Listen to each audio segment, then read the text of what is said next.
If you think this has a happy ending, you haven't been paying attention. Many writers struggle with writing death scenes.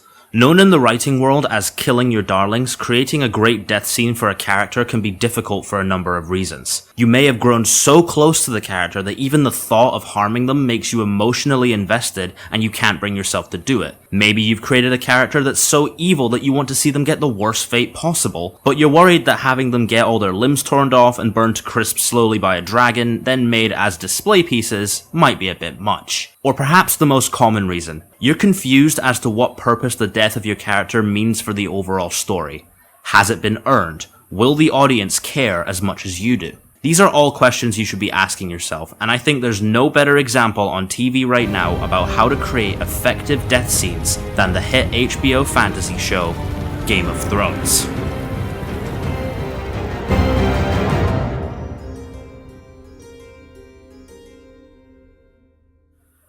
George R.R. Martin is notorious for killing off beloved characters in his Song of Fire and Ice series, and elaborated this in an interview with Galaxy's Edge magazine. You can't write about war and violence without having death. If you want to be honest, it should affect your main characters.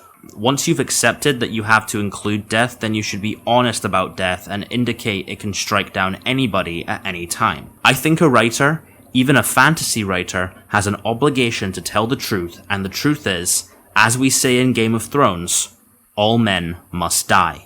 Fans of the show have watched their favourite characters meet brutal ends for 6 years, and what's kept them coming back is none of it feels excessive. Each death serves a purpose within the story's narrative. On writing tragic, emotional scenes, author of Creating Character Arcs K.M. Weiland had this to say: "Best way to create an emotionally powerful and resonant scene is not to emphasize the overwhelming darkness, but one small contrasting detail." She later went on to elaborate this in an article about how to do death scenes effectively. In a comparison panel, removing an extraneous character is a bad way to kill off a character. And this could easily happen in the world of Westeros, but the deaths we do see have advances on the plot, and are a fitting recompense for the character's actions up until the point. George R.R. Martin and the creators of the show managed to do this often by focusing on the reaction from characters also present in the scene, which offers a vast extension of narrative potential. I've chosen 5 death scenes from the show that I think portray different ways to approach this task, and we're going to get into that right now. So obviously, if you haven't watched the show, spoilers ahead. My first choice is Viserys Targaryen, a somewhat short-lived character in the show's first season. What we know about him is that he wants power. He's greedy, he's arrogant, and he thinks way too highly of himself. When he makes a deal with the Drogo's to allow them to use his sister Daenerys as an object for sexual pleasure in exchange for royalty, we instantly dislike him, and this also allows us to feel empathy for Daenerys. I would let his whole tribe fuck you. All 40,000 men and their horses too, if that's what it took. However, the story then takes an interesting angle in which Khal Drogo falls in love with Daenerys, and when Viserys demands his crown, he retaliates by holding him down and pouring a vat of molten gold onto his head, ironically giving him what he wanted. This death scene is a great example on how to satisfy your audience and use dramatic irony. From the beginning, we want this character to meet his end, and by adding this extra element to his death, it makes it all the more rewarding as he screams in agony and falls to the floor, showing off his new crown. Next up, we're going to look at some tragic deaths, and I'm starting off with Ygritte. She's a courageous wildling who wants to fight, and falls in love with one of our main heroes, Jon Snow. The story treats it somewhat like a Romeo-Juliet scenario, with these two characters wanting the same thing but coming from different upbringings. Ygritte and Jon soon develop feelings for one another, but Jon betrays her to rejoin the Night's Watch, who don't exactly get along with her people. From this moment on,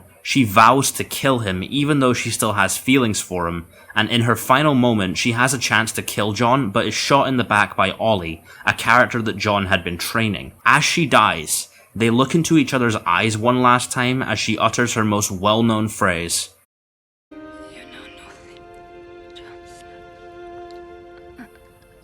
The emotions we feel here are confusing.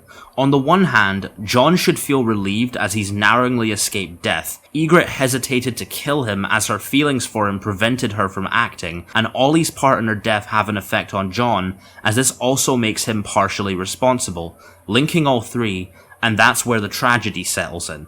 Another form of tragic death is a special kind, and that's in the very first season with Lord Eddard Stark, better known as Ned Stark.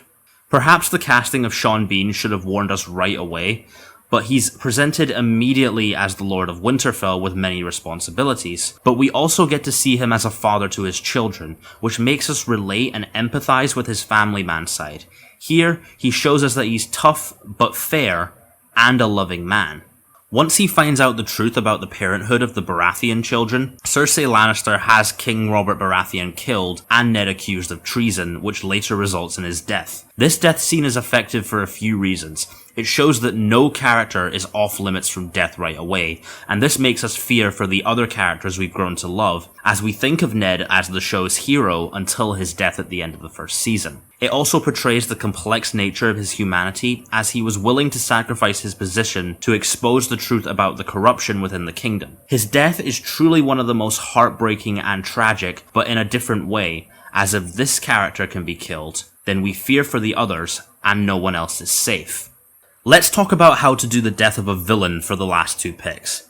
Game of Thrones has some incredible villains with different motivations and goals and even personalities. When a villain bites the dust in the story, you want the audience to feel a sense of accomplishment. One of my favorite death scenes from the show in the villain aspect is that of Lord Ramsay Bolton. Ramsay is a despicable human being. We dislike him and want to see him on screen simultaneously, which is rare to pull off, but Iwan Rheon's charismatic and chaotic performance give this character an elevated presence. Throughout the story, he does several despicable things. He tortures and brutalizes Theon Greyjoy, a character we don't necessarily love, but empathize with as he's turned from this confident man to a shriveled servant for someone much worse. He then makes him watch as he sexually assaults Sansa Stark, a character that we do grow to care about, but perhaps his most despicable trait is how he gives hope and then enjoys taking it away. This is demonstrated in two scenes. During the season 6 episode, The Battle of the Bastards, Ramsay offers a chance for Rickon Stark to be reunited with his brother Jon Snow, if he can simply run to him. But throughout this, we see Ramsay firing several arrows, and it's clear he's just toying with them. Jon Snow almost gets to him, but Rickon is struck with one of the arrows before he can. Another example of this is related to Ramsay's sense of power. When his stepmother gives birth to a newborn boy, we see a side of Ramsay we don't expect. He asks to hold him, but as he takes them both to his hounds, we instantly feel dread. The worst comes from his final line before he sets the hounds on them both. I prefer being an only child.